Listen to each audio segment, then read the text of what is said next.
Kasus Harun Masiku menggelinding bak bola salju setelah Sekjen PDIP Hasto Kristianto ditetapkan sebagai tersangka suap dan juga perintangan penyidikan kasus Harun Masiku. Kini kesaksian mantan penyidik KPK yang mengungkap dugaan keterlibatan mantan pimpinan KPK Firly Bahuri dalam perintangan kasus yang sama. Apakah bola salju kasus Harun Masiku dan kini Hasto Kristianto politis atau murni kasus hukum yang beririsan dengan momentum politik?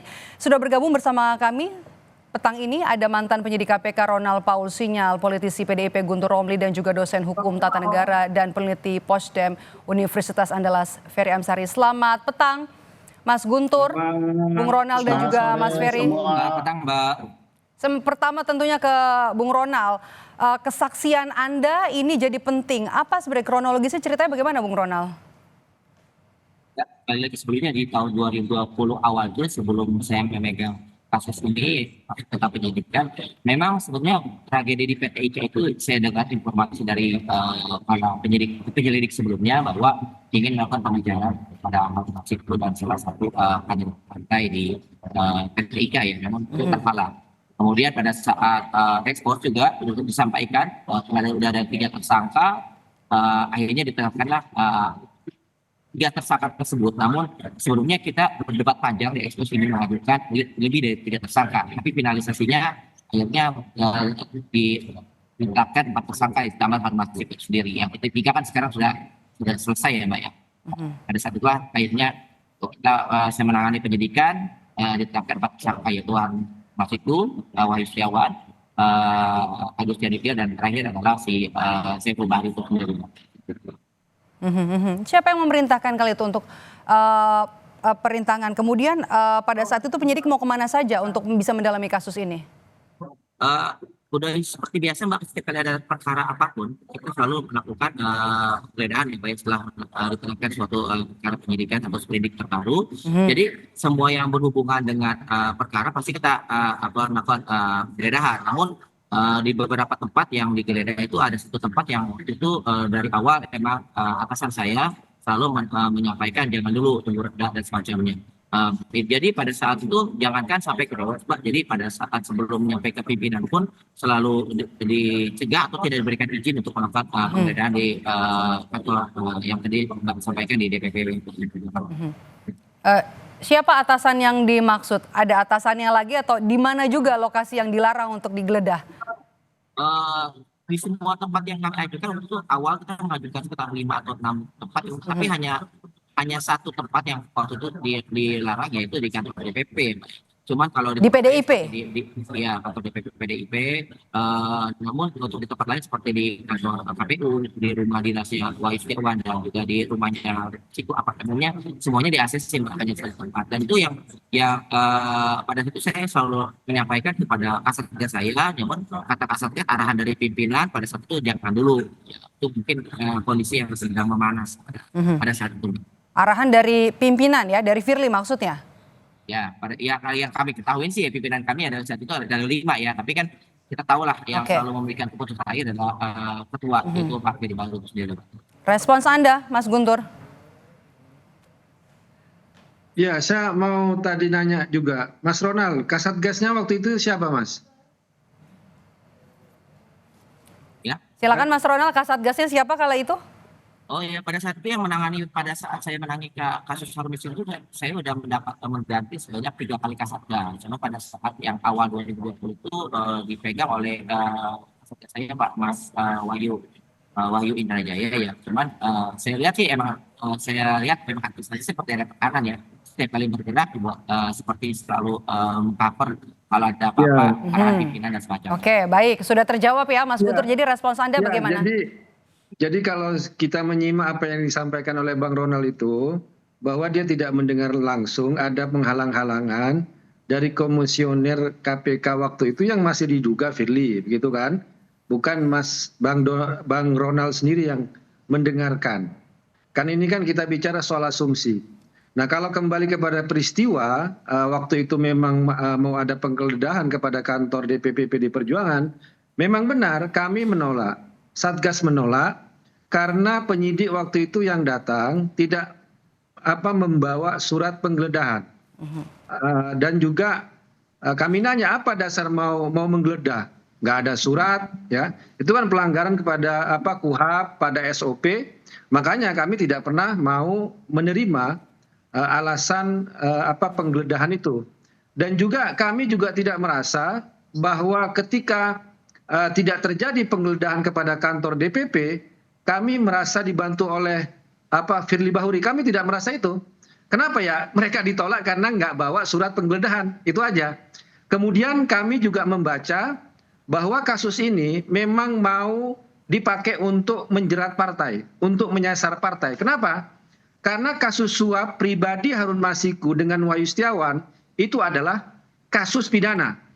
Tetapi kalau persoalan bahwa Harun Masiku dapat PAW, kemudian caleg PDIP itu benar, tapi itu tidak berhubungan. Kalau orang menyuap orang lain, kan partainya tidak terlibat, ya. Tapi orang itulah yang melakukan tindakan pidana itu yang harus bertanggung jawab. Makanya kami memandang pada waktu itu, ya kami menolak upaya penggeledahan karena memang tidak ada surat penggeledahan. Dan itu ada upaya untuk mengacak-acak partai, ya kan, masuk sembarangan ke kantor partai dengan alasan yang tidak jelas. Makanya kami menolak, bukan karena kami merasa dibantu oleh Pak Firly. Kalau benar ya PDI Perjuangan bisa waktu itu mengintervensi KPK atau menguasai KPK, harusnya kasus Harun Masiku tidak ada sejak awal. Ini kalau kita bicara dengan akal yang sehat, ya kan? Kan ini kan selama ini yang kami dengarkan hanya asumsi, spekulasi, imajinasi liar, ya kan? Dalam satu sisi PDI Perjuangan dituduh bisa mengintervensi KPK. Tapi pada sisi yang lain kami juga korban dari asumsi itu, dan beberapa dari kader kami termasuk kasus Harun Masiku juga ditangkap oleh KPK. Jadi ini bertentangan secara akal sehat. Bung Guntur tahan dulu, saya mau ke Bung Ronald lagi. Asumsi dan spekulasi, apa tanggapan Anda sebagai penyidik? Memang betul kala itu pada saat kasus 2020 KPK penyidik sudah punya bukti untuk menetapkan Hasto Kristianto jadi tersangka? Kita kembali lagi, Mbak. Bukan saya klarifikasi yang tadi pernyataan Mas Guntur ya, bahwa terkait sebelumnya ada penggeledahan di DPP PDIP yang tidak memiliki izin ya, Mbak. Itu pada saat itu masih tahap penyelidikan, Mbak. Jadi pada saat tahap penyelidikan, tim penyelidik kami ingin melakukan penggeledahan di sana. Atau istilah kasarnya pengen melakukan pengecekan langsung sana, tapi tidak langsung ditolak. Emang betul pada saat itu belum. Nah, masuk ke tahap penyidikan, kami akan mengajukan kepada atasan kami langsung bahwa ini kata DPP secara resmi kami ingin ajukan penggeledahan. Kan pada saat itu juga peralihan undang-undang KPK ya dari undang-undang nomor 2020 kemudian ke undang-undang nomor 19 bahwa harus ada izin dewas. Jadi, kan saya udah ajukan ke atasan saya bahwa ini ada list-list yang mau kami geledah. Kemudian ada salah satunya kantor DPP, cuma untuk DPP itu dicoret, Pak. Jadi tidak disetujui. Jadi belum sampai ke Dewas pun kami pun tidak bisa melakukan pergerakan penggeledahan. Bukan yang tadi Mas Guntur Romli sampaikan, emang itu di tahap penyelidikan yang sebelum saya menjadi penyidiknya, Mbak. Seperti itu. Oke, Mas Ferry, kasus Hasto ini murni kasus hukum atau politisasi? Ya pasti tidak lah. Ya. Saya ingin merespon dua pernyataan teman-teman ini, baik Ronald Sinyal maupun Mas Guntur Romli ya. Kedua-duanya bukan tidak mungkin ada nuansa benarnya, tapi yang benar belum tentu adil.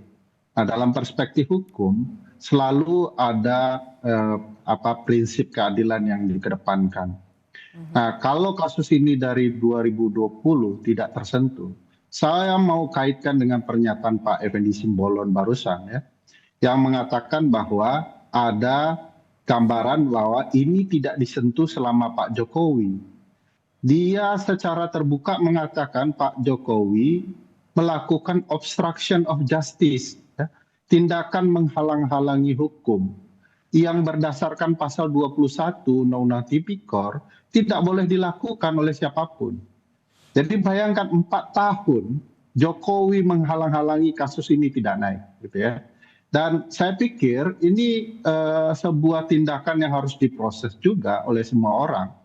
Nah, pertanyaan timbul kembali, apakah KPK mau menindak Hasto, tapi tidak mau menindak Jokowi? Ini kan dua hal yang kita patut pertanyakan luar biasa. Ada kepentingan apa dalam proses kasus ini? Karena Ronald paham betul itu. Kasus-kasus PAW itu tidak hanya terjadi di PDIP, itu hampir di seluruh partai. Pertanyaan besarnya, kenapa hanya PDIP? Begitu. Kalau semua partai ada problematika PAW. Jadi bagi saya ini agak mirip dengan gambaran sedang ada upaya memusnahkan oposisi. Saya, karena basic saya hukum tata negara, sulit menerima ada upaya membantai oposisi di saat publik sedang butuh oposisi. Lepas dari pokok persoalan kasus ini, gambaran seriusnya adalah apakah ini diungkap kembali hanya untuk sekedar mengejar orang-orang oposisi. Dan bagi saya demokrasi wajib diselamatkan lebih adil ya. Kalau kemudian siapapun kemudian dizalimi, tidak boleh. Apapun namanya begitu ya. Nah, bagi saya ada gambaran nih, kedua pihak punya poin ya. Ronald dengan kasus ini sudah lama, ada upaya yang redesign untuk mencegah kasus ini. Mas Guntur juga dengan logika menarik bahwa kalau dia menguasai KPK, kenapa kasus ini yang naik gitu ya. Nah ini bagi saya bisa dijelaskan dengan pernyataan Pak Effendi Simbolon bahwa ujungnya ayo berhentikan Megawati Soekarno Putri. Jadi tendensiusnya lebih terasa dari upaya penegakan hukumnya, yaitu menyingkirkan kubu oposisi. Dan bagi saya oposisi ini dilenyapkan, kita tidak punya oposisi, kita tidak ada demokrasi. KPK bahkan tidak sekedar menjadi alat, bahkan menjadi kekuatan untuk mempermainkan hukum itu sendiri. Oke, baik. Saya kembali ke Bung Ronald. Apakah menurut pandangan Anda, pimpinan KPK termasuk Pak Firly juga patut diperiksa dalam kasus ini? Perintangan penyidikan? Setuju bahasnya, jangankan diperiksa ini harusnya. Tadi itu mengundang Bapak Firly juga buat hadir di sini, buat mengklarifikasi pernyataan tersebut.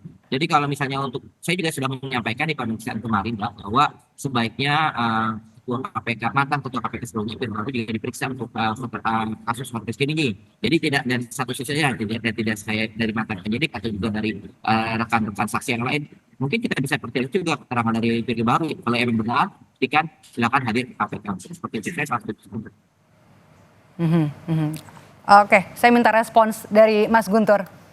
Iya, kami singkat saja Mas Guntur. Iya, yang ingin kami luruskan itu Mbak, soal narasi seakan-akan PDIP kan bisa mengintervensi KPK melalui Pak Firly. Ini yang perlu benar-benar kami luruskan ya.